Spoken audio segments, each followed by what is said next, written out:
Bonjour à tous. Avant de nous attaquer à la rosace, je vous propose de découvrir les 3 baies qui sont juste en dessous. Ce sont des baies assez détaillées.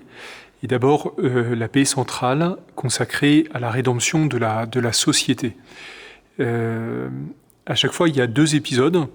Un épisode sur la gauche, qui est un épisode scripturaire de l'Ancien Testament, et puis un épisode sur la droite, qui est un épisode de la tradition chrétienne. Alors, on va les faire dans l'ordre. D'abord, Redimitur Homo, le Rédempteur de l'homme. Et sur la gauche, Moïse sauvé des eaux, avec la princesse debout qui s'apprête à le recevoir. Sur la droite, on distingue le Nil. Et puis, là, l'épisode de la tradition chrétienne, c'est le récit du moine Théophile.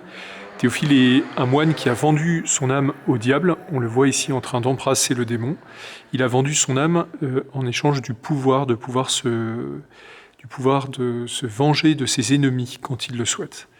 Mais Théophile revient à lui. On le voit au centre, à genoux devant la statue de la Vierge Marie. Et la Vierge intervient et le délivre de ce démon. Et donc, voilà, le moine Théophile peut retourner à sa vocation. Au-dessus, Redimitur Familia, le Rédempteur de la famille. On a sur la gauche la bénédiction de Jacob, qui est, on voit bien que son père est bien aveugle, et puis il a revêtu une peau. On devine les poils sur ses bras pour se faire passer pour Ésaü. Et puis sur la droite, alors c'est une autre légende médiévale.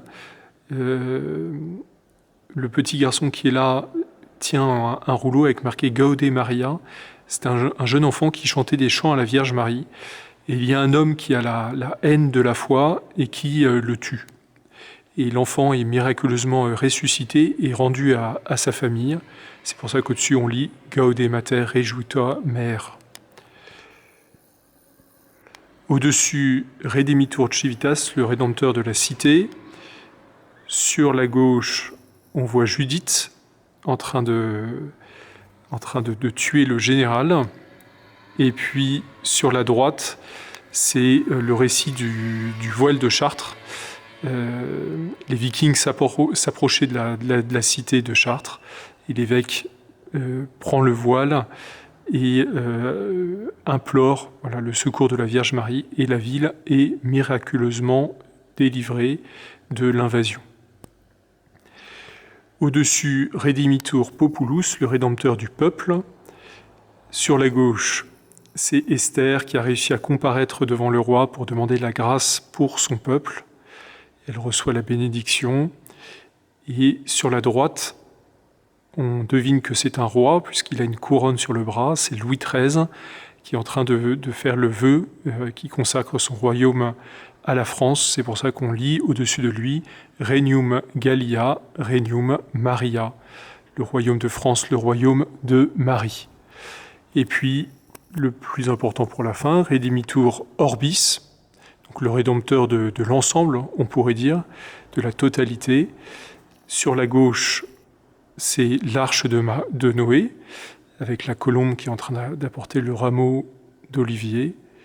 Arca Salutis, l'arche du salut.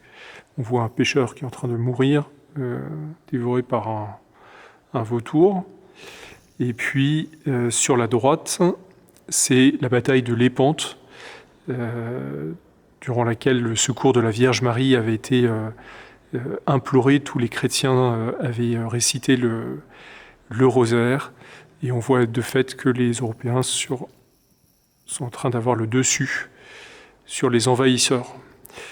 Voilà, bonne journée à tous. Et puis demain, les baies de gauche et de droite consacrées à la Vierge Marie.